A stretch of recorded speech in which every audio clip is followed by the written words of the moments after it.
Good morning, Broncos fans, and welcome to the final Legends of Mile High. I appreciate all of you having come in and watched this show over the last 2 years, almost 2 years. So, thank you very much. We're going to talk about nothing in particular, really. I mean, no news, nothing's coming on. I want to really kind of talk about some of our favorite Broncos from the past, some of our favorite memories from Broncos history that we've seen. Obviously, there's some big ones out there, the Super Bowl wins, the helicopter, the drive, but there's also other memories that we have of watching back when the Broncos were really a great team. So we're going to talk about that, talk about some favorite Broncos, just kind of reminisce about the legends that have come through Mile High, and just kind of kick off this show uh, with some fun. So thank you very much. Jeremy Sean is coming in this morning. Good morning, Jeremy. Thank you for being a loyal watcher of this podcast and contributor in the live chat with a lot of great takes. So thank you very much. Jeremy says, "Morning, Thomas. Thank you for doing the show. You are a true legend of Mile High." Well, thank you so much. I appreciate it.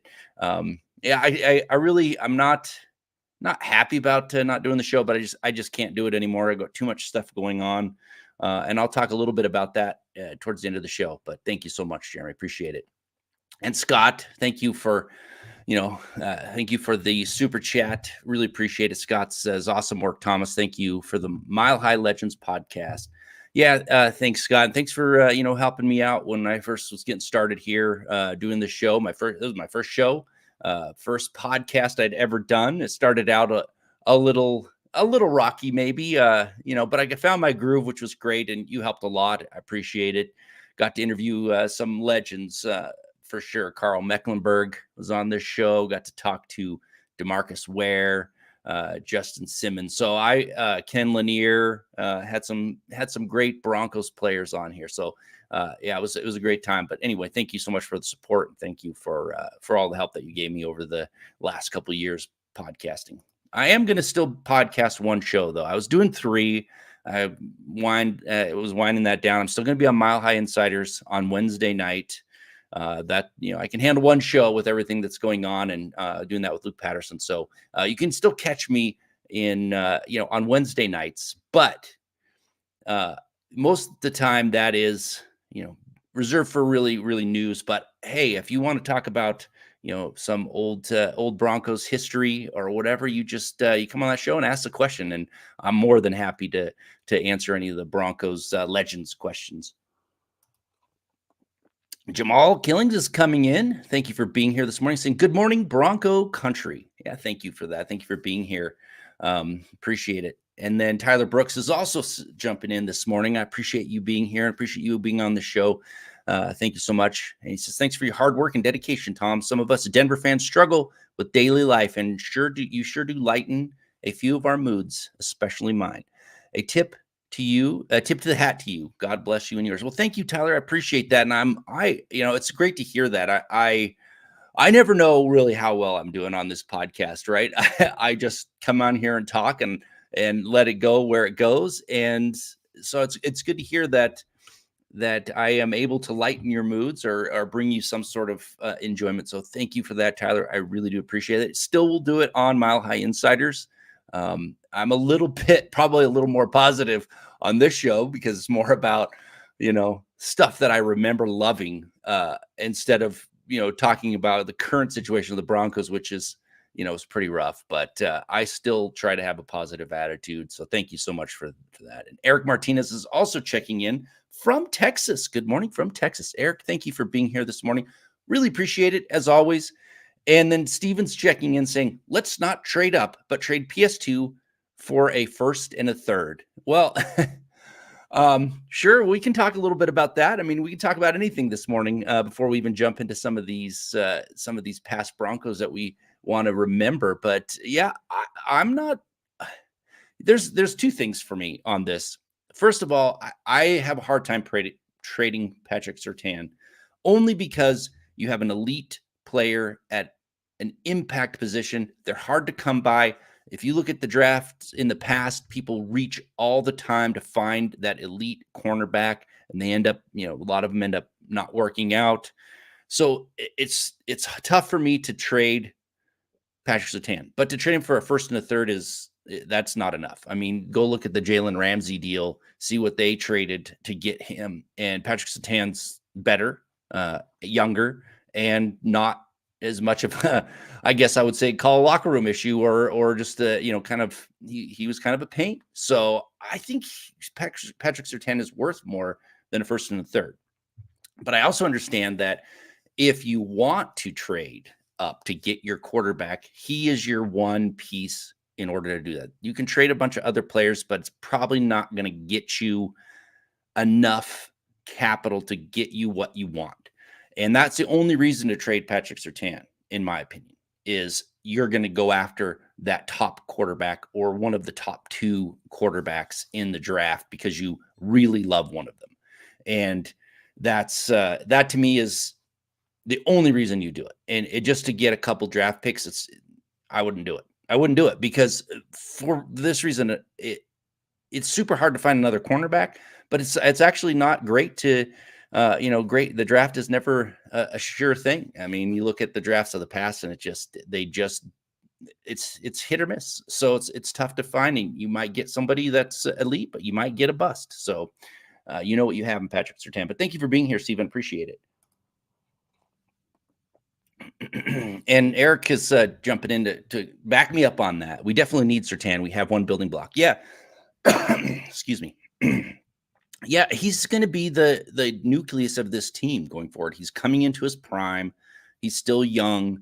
The Broncos need that. They need young, good players that are coming in, especially now because they're going to have to get rid of some of these vets to get under the cap, to make some moves in the draft. They're probably going to trade some, cut some. So they need this team to grow. And Patrick Surtain's going to be one of those key pieces. And you have to have a strong young nucleus, mixed with some rookies that can contribute and some vets. And in 3 years, Patrick Surtain is that piece, right? He's going to be that piece for the next 3 years. So if you want to build a winning team, you can't get rid of your best players in order to take a shot in the draft, which is not an exact science. So thank you, Eric. And Connor McDonald's coming in. Thank you for your hard work. Well, you're welcome. It is hard work. When I was doing the Mile High Legend, I did a lot of research into those stories, and they were so much fun. And I started to get too busy and couldn't do as much research. And it was not, I just couldn't do it every week like I was. And finally you run out of good stories too. So it's, I love doing it, but it's hard to dredge up those stories. But yeah, thank you for that. And David Youngkin's coming in. Morning, Thomas. Just getting up. Thanks for being here, David. Good morning. Appreciate you being here, and I appreciate you've been on the show, been in the chat of the show almost every morning. So thank you very much. And it's not easy. It's a tough time slot, 7 a.m. Get a lot of people from that join in from different time zones more than just in the Denver area. So thank you.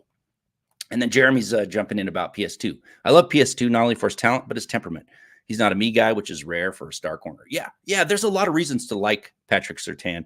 And not just because he's probably the best cornerback in the league or at least, top three. I mean, he had a little bit of a down year last year, but it wasn't bad. It was just not as elite as he's been. So he's a good player. Seems like a good person, good locker room presence.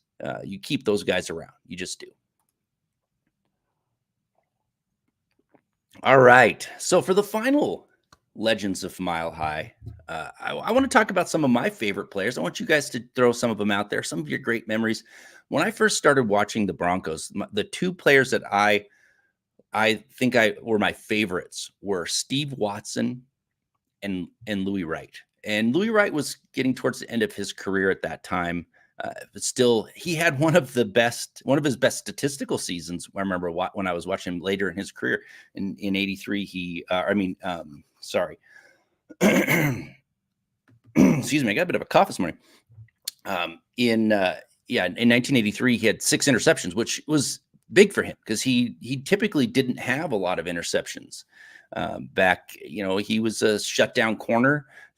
Teams avoided him. He didn't have great hands, so he didn't come up with a lot of interceptions. But 6 in 1983 was pretty impressive.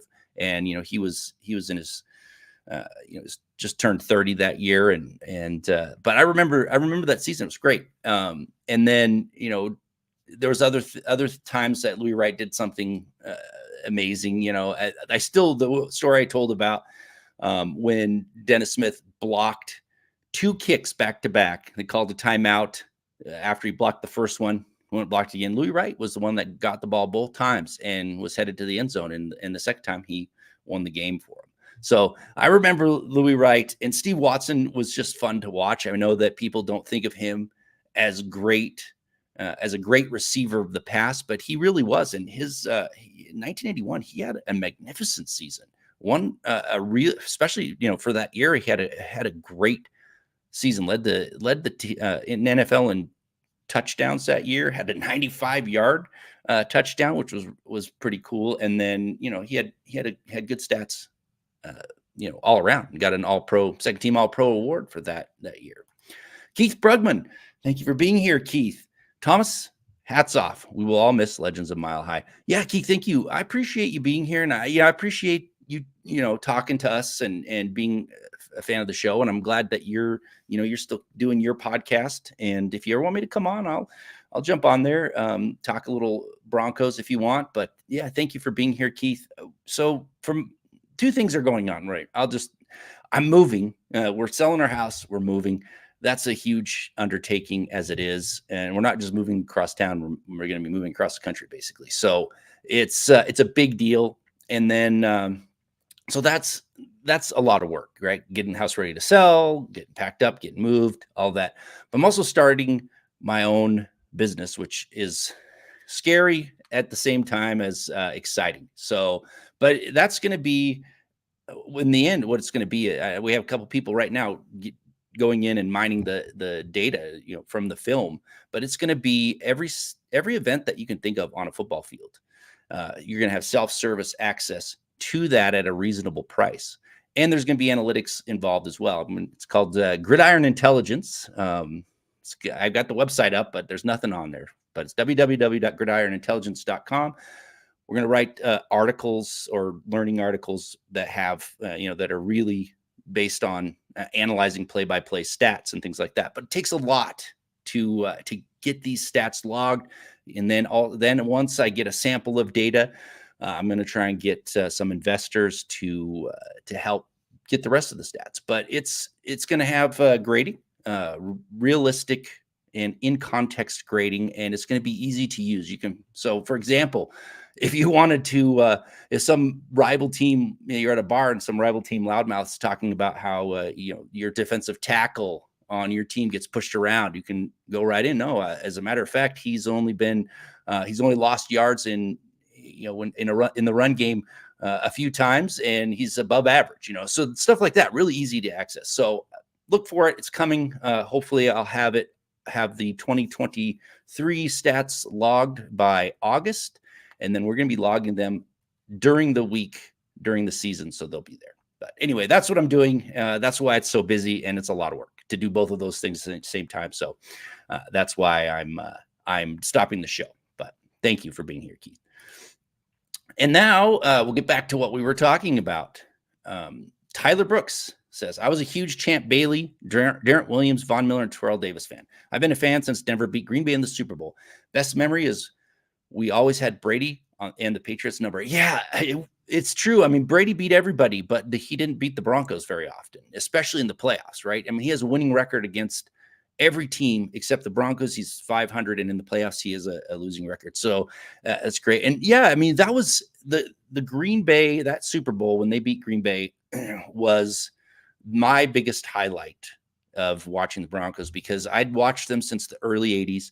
I'd seen the losses, the embarrassing Super Bowl losses, and to come away with a win in that game, the way they did it and against the opponent that they beat, the Green Bay Packers at the time were the largest favorites in a Super Bowl. And the Broncos went out, and the offensive line just manhandled that defensive line, and it was great. Champ Bailey is on my Mount Rushmore of Broncos players. He was one of the greatest cornerbacks that ever played the game, and he had the best season of a cornerback ever in the history of the game, and maybe even back to back. You could argue it was back to back as well. And Von Miller, Terrell Davis, Von Miller, those brought Super Bowls to the Broncos without a doubt. If it wasn't for Terrell Davis and it wasn't for Von Miller, they probably wouldn't have won those Super Bowls. So, or maybe even been there. So those are greats. And Darren Williams, of course, gone too soon, but was fun to watch. So I'm glad that you're a Broncos fan, and I'm glad that you started watching when they were still a really good team all the time, consistently good. And Mike Shanahan era, you got to see some of that. And unfortunately, John Elway retired soon after that, so you didn't get to see him play. But that was huge. I mean, getting to watch John Elway play. I know people go back and look at his stats and like, oh, he wasn't, the box scores or whatever, he wasn't that good, but he was incredible. To get to watch him live was amazing. So that's a huge memory of mine, just being able to see some of these greats like Champ Bailey, one of the greatest corners that ever played the game. Got to see him play in Denver. You got to see John Elway. You got to see Von Miller. I mean, there's some greats. Carl Mecklenburg, Tom Nalen. There's been some greats that come through here. So thank you. And then Steven's coming. Rick Upchurch was my football coach. Wow, that's cool. That's neat. He was terrible. All he said was, "What's up, cat daddy?" and had us pray, taught us to do 3 motions before the snap. We didn't win a game and he got fired. Well, that's too bad. Rick Upchurch, man, one of the greatest. At the time, he was the greatest returner in the history of the NFL. In my mind, he's got passed up since then. By a couple players when it comes to like looking at the career stats and the dynamicness. But yeah, Rick Upchurch, incredible player. But thank you for that. I didn't know he coached. I guess I'm assuming high school, but that's awesome. Great player. And Jeremy's coming in. Champ was my favorite Denver Broncos from a non-championship team. Such a bummer we couldn't get one for Roland Champ Bailey.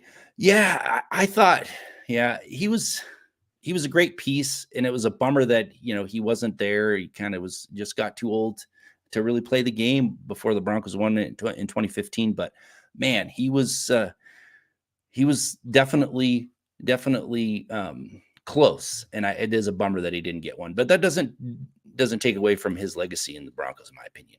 Gary Fire, what a rad idea. Yeah, thank you. I think it's going to be awesome. There's so much potential for what I'm doing, not just for people to have self-service access to stats at a reasonable price, but also what you can do with it down the road once you've logged enough of this data to be able to, who knows, fantasy football could be in play. It's going to be great. It's going to be great, but we got to get it done. That's the problem. It takes a long time to log those stats. It takes a very long time and takes money. So that's where I'm at. And hopefully that will change over the next couple months. Michael Ronquillo, thank you for being here. Thank you for always supporting this show and all of the Mile High Huddle shows. Says, good morning, Thomas, on Legends of Mile High. Go Broncos. Jeremy's talking very cool, Thomas. I'm glad that people are excited about it, because I really am. I'm really excited about it. We've got Gary Fire. Broncos fans collectively knew we were going to win when Elway did the helicopter. It was a crazy feeling. Yeah, I remember. It's so weird because I sitting through all of those losses. I was in high school when a couple of them happened. And you've got all these other.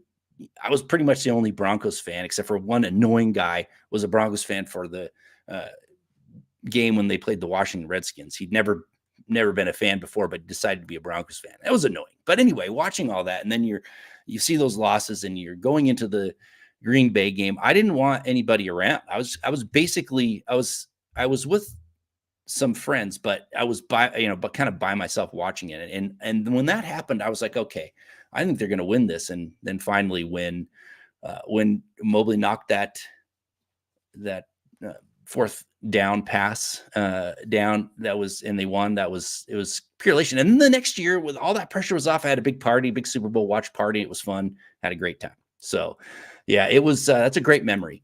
And Joey LaGuardia, one last time for the road. Tom Nalen for the Hall of Fame. Absolutely. And that's another thing that I'm still trying to work on, right? Is I'm still supporting Tom Nalen for the Hall of Fame. Got a sweatshirt out there that I'm trying to kind of raise money to really push for him. Most of it goes to charity. Most of it's going to go to St. Jude, but anything that's made, that's going to split between that and pushing for Tom Nalen for the Hall of Fame. So if you're interested in those sweatshirts, it's on just go to my Twitter feed. It's right there. Pinned tweet at Thomas Hall NFL. So thank you, Joey. Appreciate it. We'll get him in. He deserves it. Michael Ronquillo. Thanks, Thomas, for great memories on Legends of Mile High. Go Broncos. Yeah, thank you, Michael. Appreciate that. And Keith Brugman. For me, it was the run of running backs that stand out in mind. TD, Anderson, Gary, Marino, Hillis. Yes, it was that run that I went back and I've looked up the stats for the 12-year period from 1995 to 2006. Tom Nalen was the center. That Broncos team, has more yards in that 12-year period than any other team in the last, I think it was 40 years. 40 years. You got to go way back to the 70s and part of the 80s to find teams that ran more. Back when you were running the ball all the time.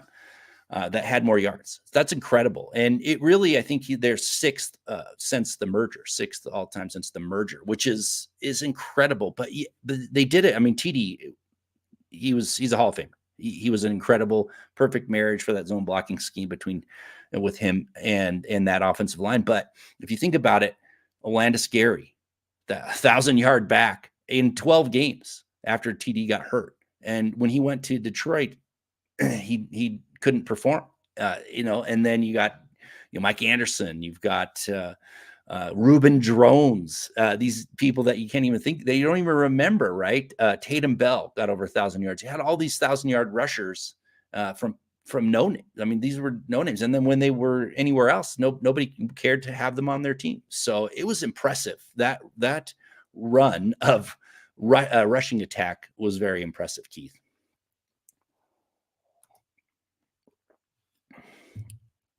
Yeah, and Jeremy says, yeah, Gary, weirdly, that play was in the third quarter, but you're right. You got the feeling that this was a different, talking about the helicopter. Everybody remembers it because they show it all the time, but it was that everybody thinks about that determination. That was the culmination of John Elway, really, if you think about it. He had incredible determination. Always, when the game was close, he thought John Elway was going to be able to win that game. And he was a winner. He wanted to win all the time in everything that he did. And, a lot of quarterbacks wouldn't make that play, and he did. And so that was a very impressive play from him at his age to go sacrifice his body. And in fact, I think, if he hadn't been hit like that, he may not have gotten the first down. They spun him around and he kind of kept going forward and in the air and landed in first down territory. So it was a great play. And there's a reason why it's always shown especially in Denver Broncos. Steven coming in, Steve Atwater, Tony Scheffler, one-hand catches, Al Wilson, Broncos had the first black QB and barefoot kicker, LOL. Yeah, last barefoot kicker. He was the last Rich Carlos was the last barefoot kicker in the NFL. I know that I think it was Jeff Wilkins tried it for a few games, but before the midseason hit, he was back in his shoe. But yeah, I told the story about how Rich Carlos became a barefoot kicker, and it ended up being interesting. In college, he was a punter, and they wanted him to be a kicker. Took his shoe off so he could get a better feel for the ball, and he just kept kicking barefoot. But yeah, Marlon Briscoe, that's history right there. First black quarterback started game, which is incredible. Al Wilson, one of my favorites. Unfortunately, he got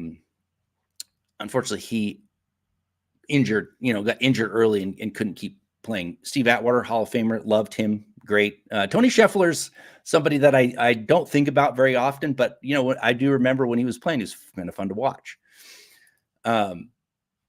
Lawrence is asking a question. Hey, Tom, when's your last cast?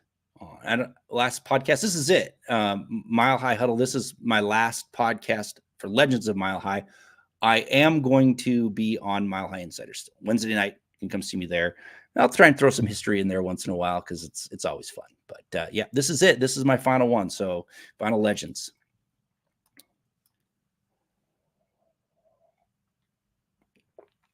Some of the other great players to come through the Broncos history is there. There's some of them that never got their due. Right, Simon Fletcher is one of the most underrated players in NFL history. Never was even invited to a Pro Bowl. The guy was one of the best pass rushers during that time. And if he'd played now, if he was playing in today's NFL, he'd be getting all pros all the time. He had a season where I think was good enough to at least get Defensive Player of the Year consideration, but he didn't even get a Pro Bowl. Great player, Ring of Famer. He was recognized, but people didn't know him, didn't know about him. He lived, playing in a small market. They didn't know who Simon Fletcher was. But there's been some great players that maybe some people don't even remember. Tyler Brooks is coming back in with Landis Gary, Quentin Griffin, Mike Anderson, Clinton Portis, Damian Nash, Ron Dane, Lawrence Maroney. Yeah, there's a bunch of them that came through here.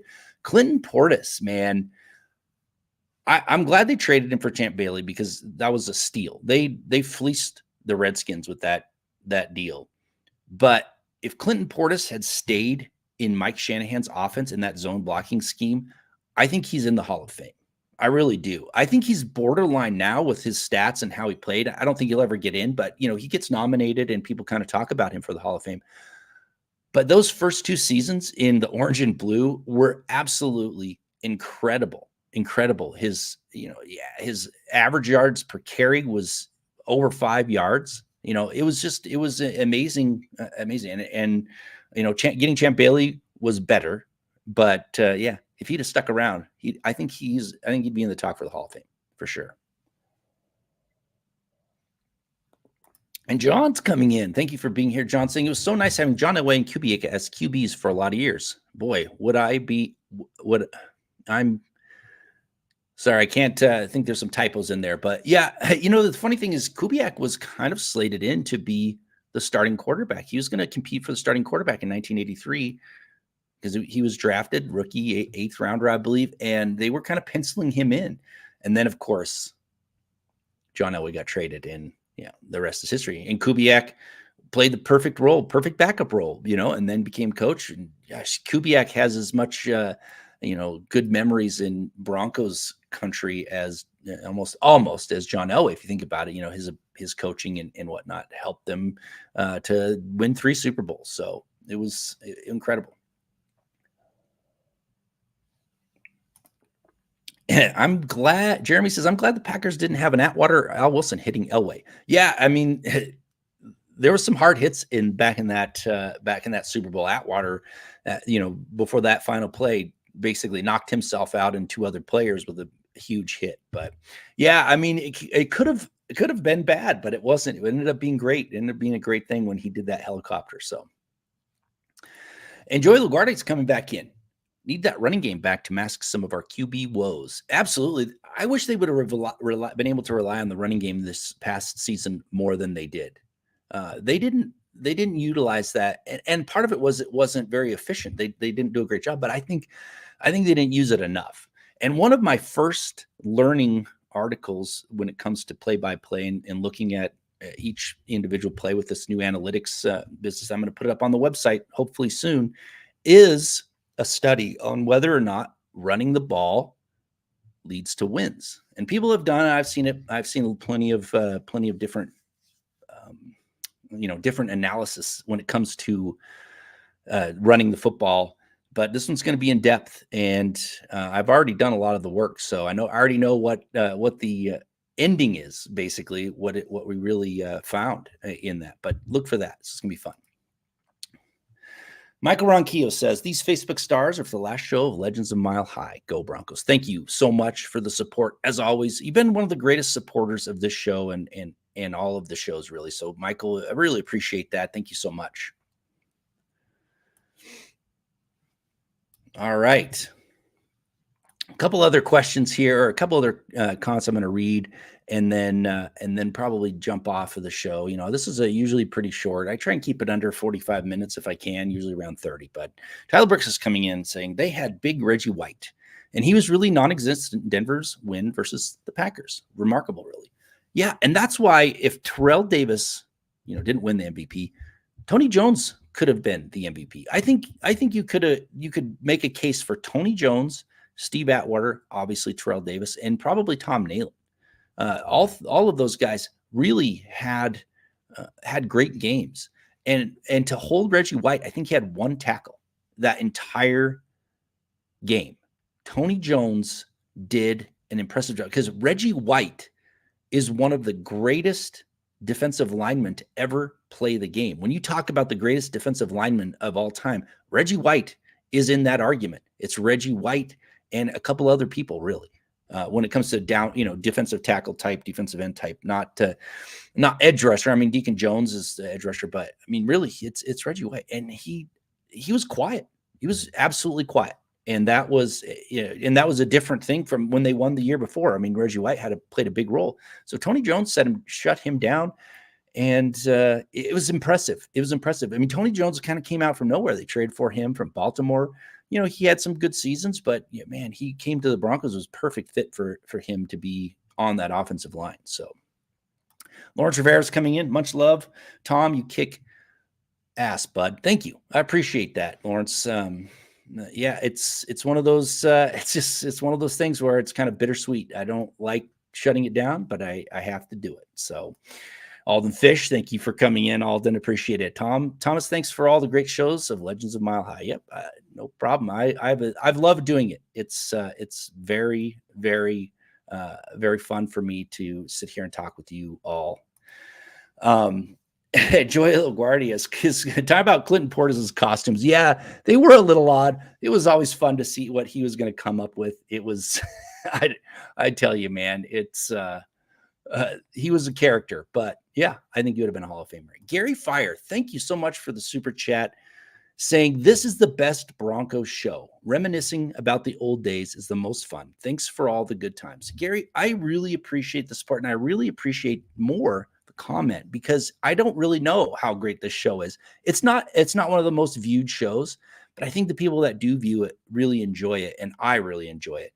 And it's different, right? I mean, we talk news on the show, but to keep the history alive, that's been the goal of this show, and I really appreciate hearing that. And it's tough doing it by myself, which I wanted to, though. I wanted to do this alone, have kind of the free reign to do what I wanted to do with this show.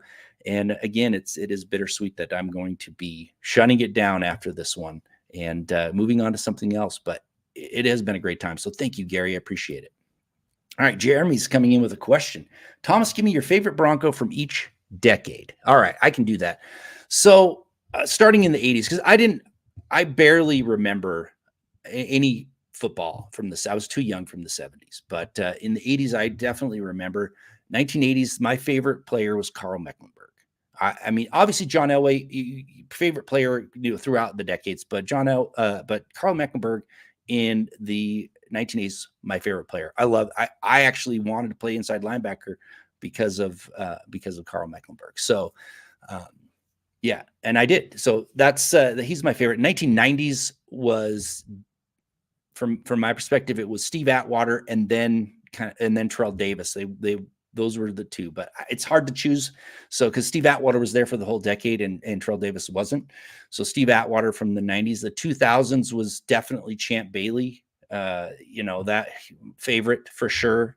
Then it became Von Miller, obviously, but I really liked Emmanuel Sanders, though. I thought he was a great player. I thought he was fun to watch, and I believe that he went out there and competed, even though some people didn't like him. I thought he was a great Bronco. And it's pretty tough to come up with your favorite Bronco recently, because they haven't been playing very well. But I mean, for me, I loved Javonte Williams coming. I thought he was I love the way he ran. He was kind of my favorite to begin with, and hopefully he can bounce back and become that player that we all thought he was going to become. That's it. I think I didn't miss any decades, but thank you, Jeremy. Appreciate it. That's a great question. And if you guys have some favorites, throw them in there. Mecklenburg, number 77. Yeah, great guy too. Yeah, go back and watch him. I think it was my fourth Legends of Mile High. He was gracious enough to come on here and talk. Go check it out. Go to the playlist on Mile High Huddle and go check out if you haven't seen it. Great guy. Knows football, great speaker. It was wonderful. Kevin Gregg, morning, Thomas. Big Mile High salute to Broncos country. Denver Broncos for life. Mile High Huddle for life. Who would you pick for nose tackle? Well, I don't know the context of the question, but are you talking about favorite nose tackle of all time, or who I'd pick in the draft? I don't have a favorite in the draft, so I don't know. My favorite. There's a couple favorite nose tackles that I have. Man, Greg Cragen.